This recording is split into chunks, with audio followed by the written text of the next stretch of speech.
Chapter 7. Rejection. Vexen and now Lexaeus. What's going to become of the organization? Zexion murmured.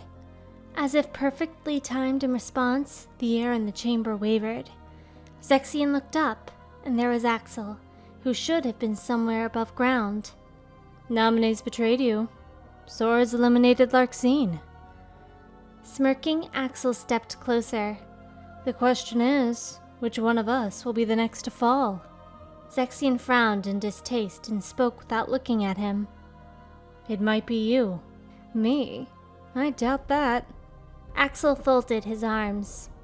You see, just before I got here, I pretended that Sora beat me to a pulp enough to make me disappear. So I won't be fighting him again, at least for a bit. The way Axel said the words, for a bit, caught somehow in Zexion's mind, but he didn't ask.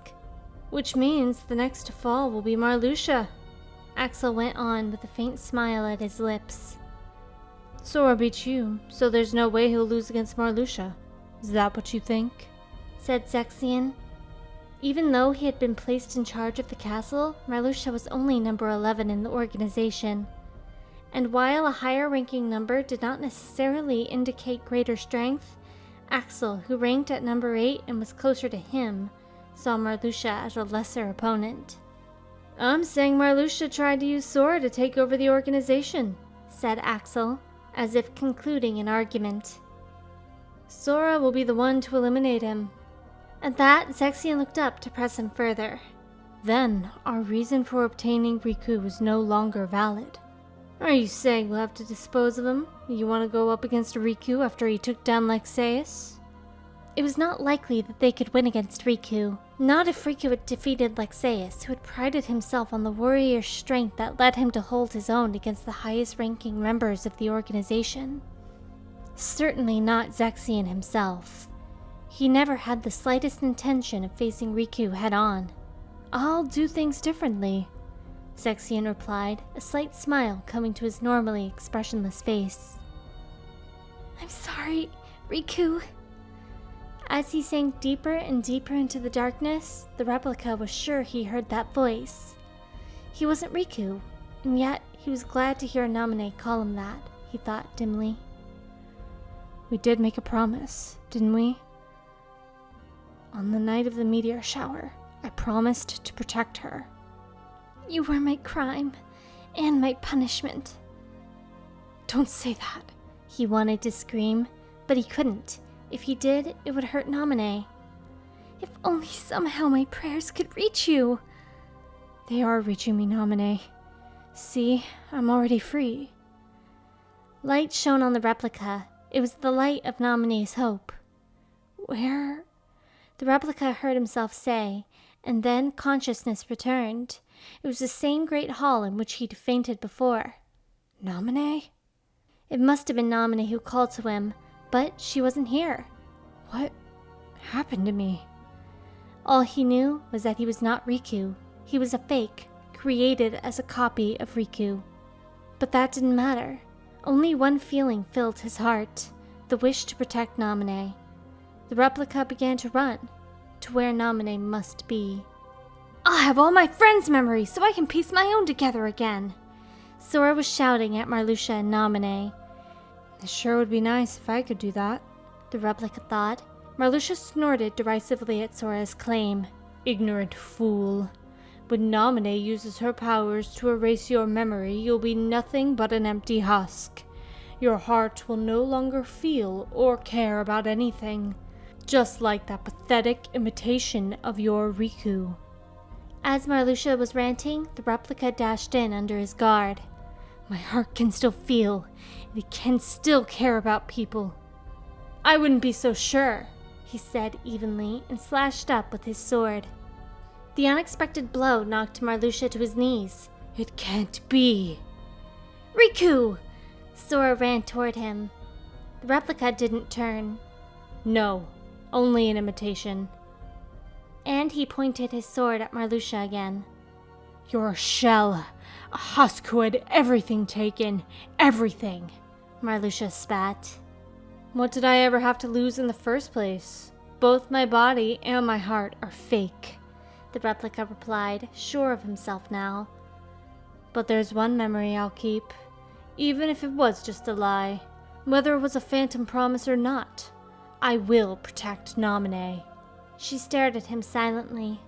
Everything else in the replica's mind was false. Only that was true. Riku! Sora stood beside him and likewise faced Marluxia with the Keyblade ready. Imbeciles. Marluxia got to his feet. You would knowingly shackle your heart with a chain of memories born of lies. You would cast aside your heart's freedom. You're wrong, the replica thought. There are memories I don't want to lose. That's why I was able to wake up. I haven't cast aside my heart's freedom. I only chose to have those memories, and I was able to choose because my heart is free.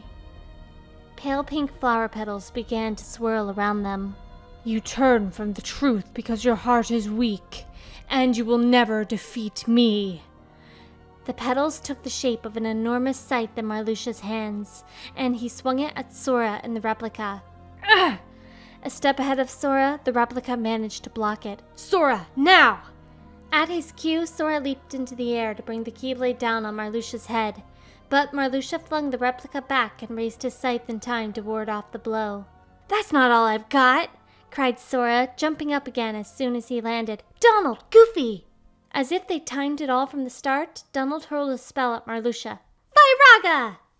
Just as he did, Goofy charged, but a storm of flower petals swirled around Marluxia and tore through the hall. Look out!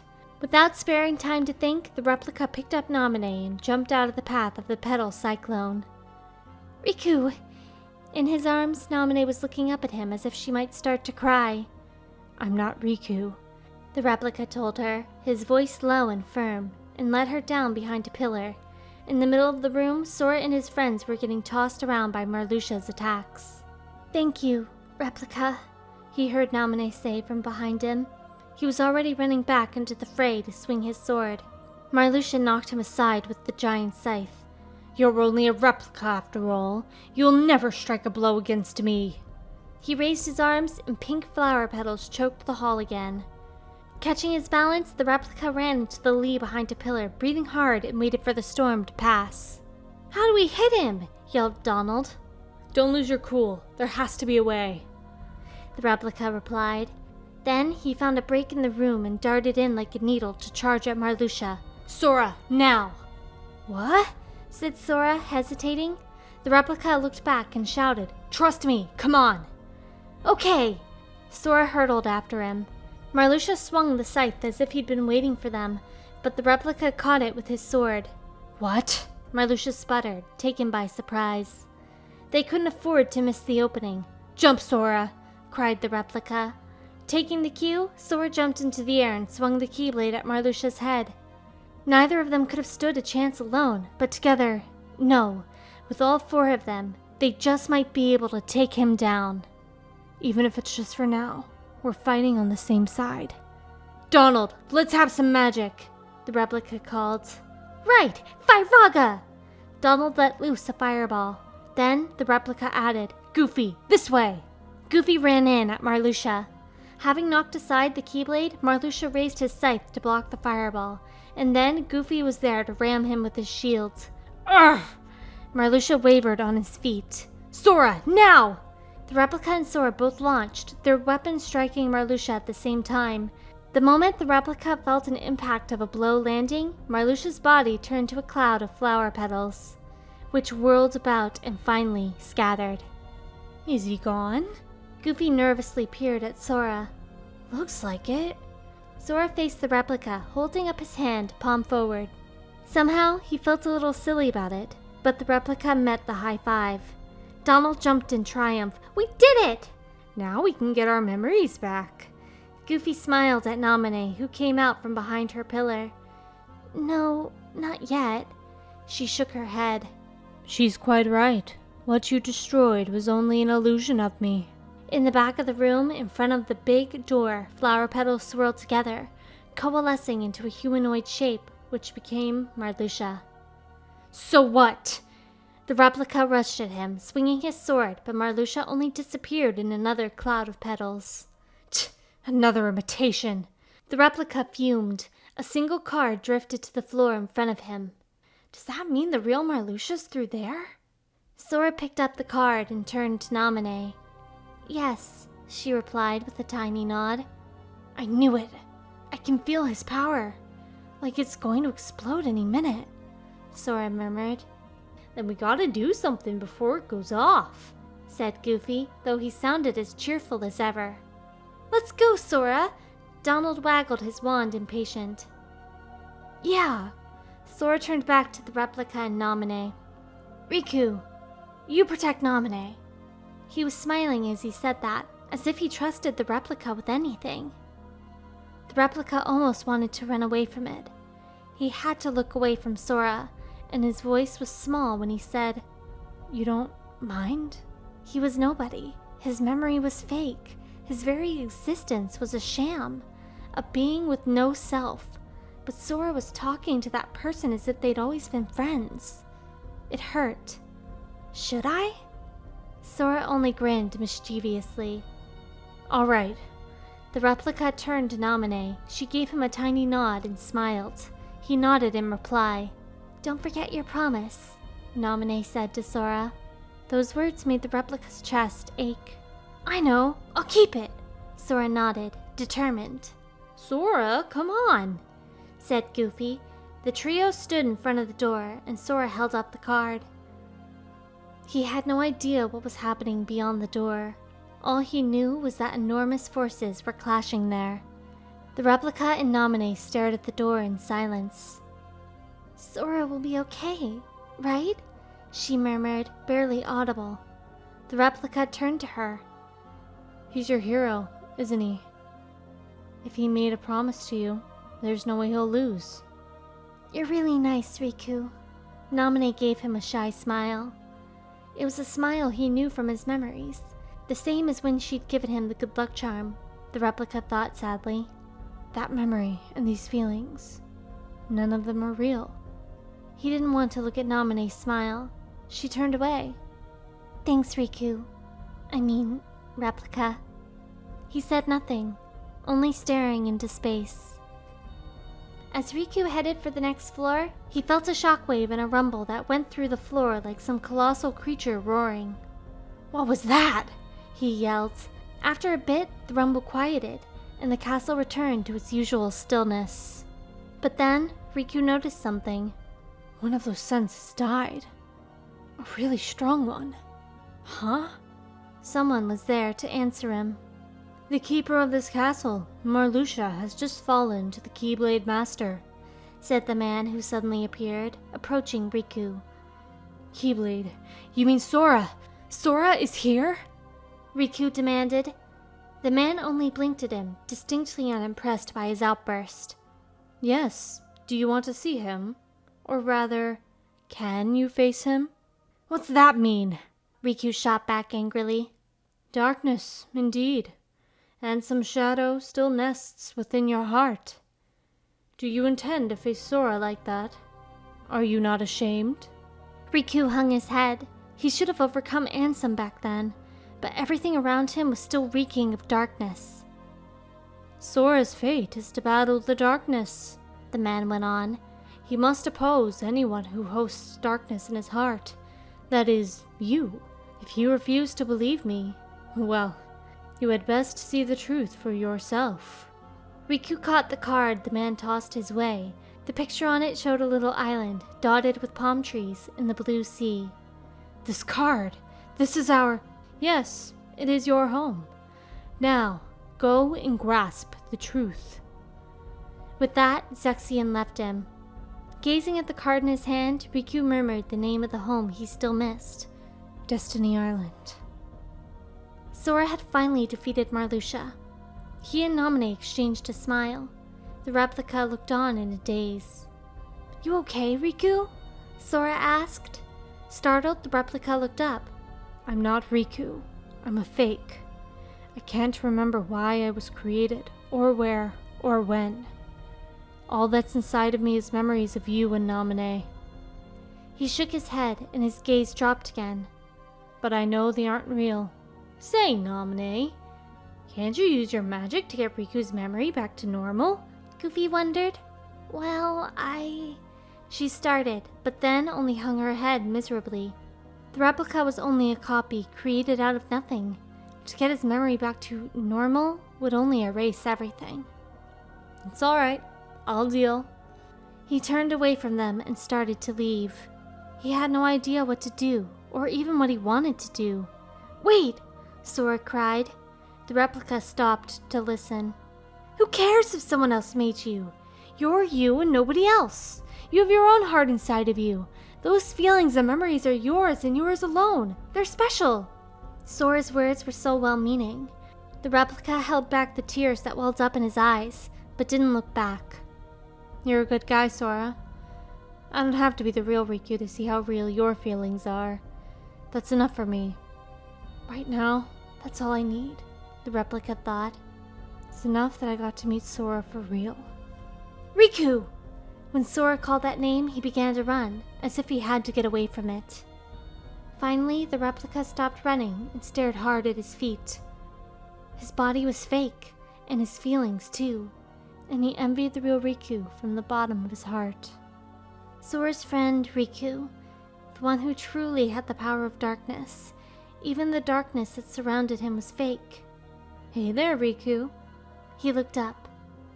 Axel. Say, don't you want to become the real thing? Said Axel, coming toward him with a smirk. The real thing. If that was possible, he wanted it. The replica silently nodded. Riku stood on the beach, feeling the breeze coming in from the sea. This was where he and Sora would chase each other, then fall and roll around in the sand. He hadn't known how badly he missed it all, even the breeze. And yet, back then he'd wanted so badly to leave this place. The sound of the waves that had been so monotonous, now it felt so sweet and welcoming. Riku noticed some other people and ran that way. Hey! Waka, Selfie, and Tidus were there up the beach, but when he shouted at them, no one reacted. What's with you guys? He asked. I don't think I've ever seen the three of you so quiet. They only stared at him. What? Is there something on my face? Said Riku, trying to shrug it off. And then they disappeared, as if they had only been a mirage. He saw his hand reaching out to where they'd been standing, and curled it into a fist, looking down at the sand. Maleficent's words echoed in his mind. Your heart is steeped in darkness, and you can only see those who exist in that same darkness, like myself. No, that was all a lie. Riku ran up the beach, heading for the dock. Maybe he would find Sora or Kairi waiting for him there. That place couldn't be steeped in darkness. He dashed up through the little shack and out to the dock. He saw Kairi standing there, smiling. Or he thought he did. Kairi! Just like the others, she only stared at him in silence. Hey, Kairi, are you... But as soon as he began to speak, Kairi vanished. In her place appeared a man who had given him the card. Zexion. Surely you knew this would happen, he said, as if to admonish Riku for something. You've been to a number of worlds in your memory before this one, and in those worlds you only met dark beings. That's all that is left in your heart, dark memories. Your memories of home are gone. That's a lie! I remember everyone from the islands. Tidus and Selfie and Waka, and Kairi and Sora too. They're my... Riku hung his head, his fists clenched. My best friends.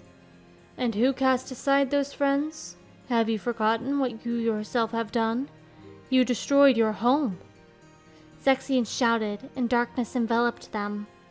Riku felt fat raindrops pelting him. Thunder crashed in the sky, and the world itself was crumbling. The islands where you grew up were sundered, scattered. So many hearts lost to the darkness, and it was all your doing. It's true, Riku thought in despair. If I hadn't given in to that temptation, if I hadn't believed what that man said. You hated spending your days trapped on these little islands, and so without a single thought you opened the door of darkness and destroyed them. It was you. You let darkness pull you in, and now you belong to it. No, Riku wanted to scream, but no words came out, and he sank into a crouch. He could see the image of himself that night standing at the bridge over the inlet. What had he been thinking then, gazing out at the blackened sea? He couldn't remember. As if he was laughing at himself, he turned sharply with a bitter smirk. You should look upon what you truly are, Zexion called. Before his eyes, Riku's past self was engulfed in a horrific swirl of darkness, and grew into something vaguely human-shaped, but made of pitch-black shadow, changing into a dark side. This can't be what I really am! The shadow's fist swept down toward him, but Riku didn't dodge the blow. It sent him sprawling. This is my true form? I don't know what I really am. His fists balled tight. Riku looked up and saw something shining before his eyes. Huh? It was the glow of the Keyblade, and its wielder was standing there. Sora? Riku got to his feet, but when he did, Sora attacked him. Stop it, Sora! He shouted desperately, managing to block the Keyblade. Don't you recognize me? Yeah, I do. I can see exactly what you become. Ugh! Another blow from the Keyblade knocked Riku down. He couldn't see that giant shadow anymore. Did that mean it really was himself? How can the light hurt you? Have you really become a creature of the dark? You're not Riku anymore, just a pawn of the darkness. Full of regret, Sora kept the Keyblade pointed at him. It's time for you to face the light. A fierce glow radiated from Sora. Just like a shockwave of darkness, it had a terrible power that bowled Riku over and pressed in on him. I'm fading away into the light? If he was a creature of darkness, if he couldn't fight the darkness with his own strength, then there was no other way but for Sora to destroy him, Riku thought hazily. And if someone had to destroy him, he would much rather that Sora do it than anyone else. You won't fade. A girl's voice rang out into the stillness of his sinking consciousness. You can't fade. There's no power that can defeat you. What? Someone was there holding his hand, but everything was so bright that he couldn't see who it was. The light won't defeat you, and the dark won't either. So don't run from the light, and don't fear the darkness, because together they will make you stronger. Surrounded by light, the girl pulled Riku to his feet. Make me stronger, he murmured. The darkness too? Yeah. Strength that's yours. The darkness inside your heart. It's vast and deep. But if you can truly gaze into it and never try to look away, you won't be afraid of anything. The brightness began to subside, and he could almost see the girl. She looked like Kairi, but she also looked like someone else. Just remember to be brave. Know that the darkness is there, but don't give in. If you can do that, you'll find your strength. A kind that's like any other. You'll be able to escape the deepest of darkness, and you'll be able to see through the brightest blinding light. Darkness that will show you the way. Follow it, and you'll find your friends. Riku nodded firmly. His dearest friends, Sora and Kairi and all the others. But can I face them? He wondered. Don't you want to? She said with a hint of a smile. You know I do, and I will, with my own strength. My dark strength. Riku lifted Soul Eater high. Darkness! Soul Eater gave off a dark glow. It cut through the surrounding brightness, and then he could see Zexion standing there. He slashed out at the silhouette. Impossible! How did you find me, trapped in the light? Zexion sank to his knees. You reek of darkness. Even the light can't block that smell, said Riku. I guess you could say I followed the darkness right to you. Zexion weakly pulled himself upright. After all your protests, you're still like us, on the side of darkness. I know who I am. Riku held the point of Soul Eater to Zexion's throat. Even if the darkness does live inside my heart, I'm still me. It doesn't change who I am. If the stench of it won't go away no matter what I do, then I might as well use the strength it gives me. When did that happen? Zexion taunted. You were always terrified of the dark. Not anymore. Riku brought Soul Eater down on him once again. Ugh, you fool! Zexion put up the hood of his cloak, hiding his face, and vanished. Running away? Riku muttered. Overhead, the ominous black clouds parted and light shone down. It was the warm, mild sunlight of Destiny Island. Riku stepped forward to face the darkness in himself. Zexion made it back to that chamber where his colleagues once gathered, hunched over and breathing harshly. What is he? No one's ever taken in the darkness the way that he can. It's absurd. Collapsing to hands and knees, Zexion pounded his fists on the floor. He rarely let himself show any emotion. He didn't know someone else was there to see it. But then he saw the watching figure. What, Riku? He shrank back. Riku, if it really was Riku, looked down on him impassively, and behind that figure stood Axel. Oh yes, Vexen's replica, of course. Zexion remembered, as if clinging to the idea. Perhaps we can use this Riku to defeat the real one. Axel? The replica only stared down at him, showing nothing. Say, Riku, Axel began. It must be rough knowing you're a fake. Wouldn't you like to be real? The replica slowly turned to face Axel and nodded. Yes, that's right. He wants to be real, to become Riku. Simple. All you need is the kind of power that the real Riku doesn't have. Axel told him with a smirk. If you get that, you can be a new person, not Riku or anybody else. You won't just be a copy of someone, you'll be your own self. Crouched on the floor, Zexion scurried back. Axel, what are you telling him? You know, he's as good a place to start as any. Axel tossed his head, gesturing toward Zexion with his chin. You can't do this! Zexion cried, not bothering to try to hide his panic. Axel didn't even seem to hear. He put an arm around the replica's shoulders and smiled brightly. So sorry, Zexion. I could help you, but watching Sora and Riku have it out is just so much fun. No, stay back! Zexion tried to back away further, but the replica swung his sword. No! His scream faded into nothing, swallowed up by the darkness.